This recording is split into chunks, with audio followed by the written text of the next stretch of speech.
Here in the city of Syracuse today, hanging out with Todd Root, who has been racing 358s at Fulton Speedway this year. Didn't race every week like a lot of people. He kind of found some other things to do last year, this whole COVID thing. So we saw that across the board pretty much. But he's ready to have some fun this weekend at Fulton with his Dirt Car 358. Then next week, he'll be doing the satellite shows and Super Dirt Week as well. Todd, looks like it's a busy time. How you doing? Things are good. Business is really good right now, as busy as we've ever been. That's good.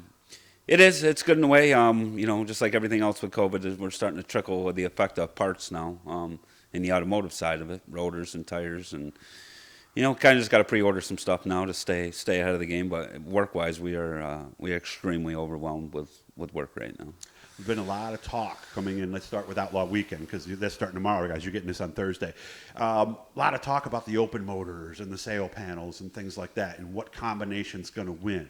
With a Dirt Car 358, do you still have what you need? I think so. I mean, it's still going to depend on the draw like normal. You got to draw good for the heat race, and you got to hopefully be in the redraw. I mean, you got 200 laps, so as long as you're in that show, I think you'll be all right. It's going to be a little harder to maneuver around, I think, as years pass with, track being a little bit different than, with the new clay and stuff on it from a couple of years ago. Just don't seem to race as good as it used to.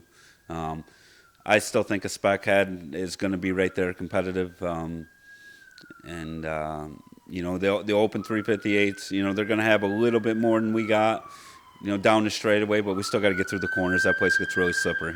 Yeah, we're down in the city. That's why you're hearing that in the background there. And I didn't realize that the track changed when they reclayed it a few years ago. How did it change? It just seems to break apart a lot easier now. We're getting some holes in it, especially in the 3, a couple in the 1. But holes, they generate, you kind of take the stuff out of them holes and you sprinkle them across the middle of the top of the racetrack, and it gets real, it gets marbly out there. So it's really hard to even go out there, unless it's really cleaned up there. Okay.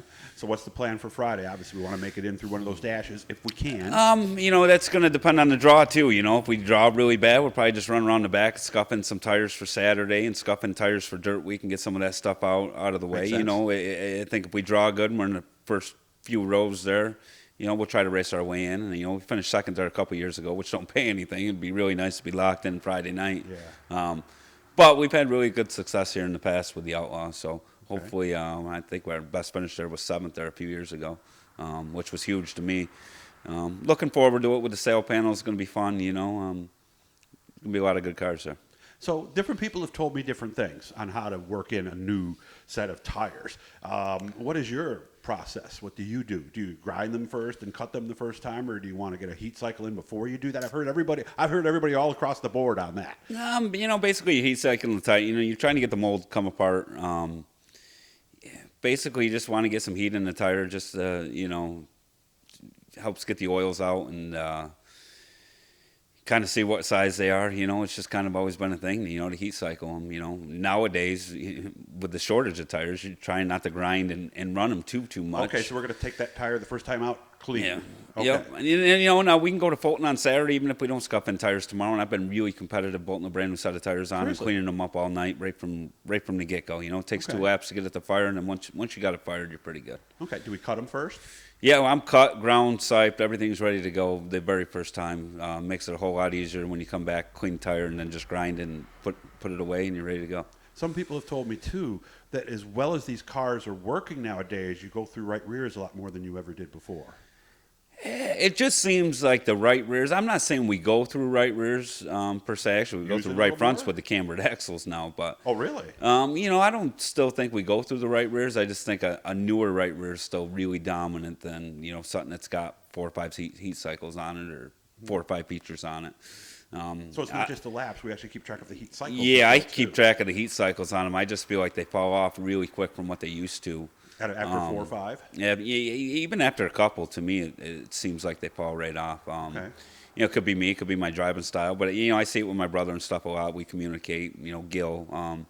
It just, you bolt a new tire on and you're really good that night, and you might not be as good the next week with that same set of tires on. Okay. So, how about Oswego itself? How different is that track? It's fun.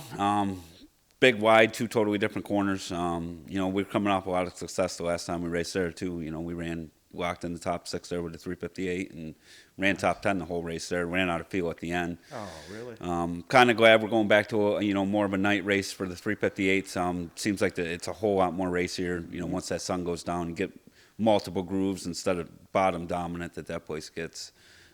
Looking forward to that. It's a fun week, especially with all the saddle. I like the rat race. It's keeps your mind off of things and just keep going. Hoping to have a smooth week, and hopefully we can get our season turned around a little bit. We just ain't been as good as we want to be, and just haven't really raced a lot. Had a lot of support from Matt Shepard recently, helping me out with some different things. Obviously, Scott Jeffrey performance, he's been huge, like always, in my whole career. So we've been working on some things, and hopefully we'll see if it pays off. Just out of curiosity, we're here at his business, by the way, JP's Custom and Cycle. What happens here next week? Yeah, well, that's funny. I'm kind of the lot's kind of cleared out. Kind of the ringleader of this whole operation here. So when I leave, it's like anything else. When if I'm not here, nobody really wants to come here. Everybody wants to see me, but. I got my guy Buzz. He'll be here. Buzz and Don will have the shop opened up. So it will be open, okay. I got work scheduled accordingly for me not being here.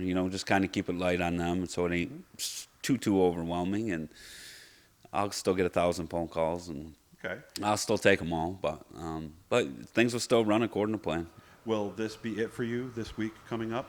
Or might we do Eastern States or something? I'm thinking we're going to get through this weekend, and next week, Oswego, kind of see where we stack up with tires left over. Make sure the car's still good, and we may plan to do the Eastern States deal if everything goes according to plan. It's good to see you. Hope you have a good weekend. Again, guys, remember that's all happening tomorrow. Hit the blue E down there, subscribe, like, share, support if you can, and hopefully we're going to have ourselves a great weekend. Good to see you. I appreciate you making some time for me today, and I hope you have fun tonight. Thank you.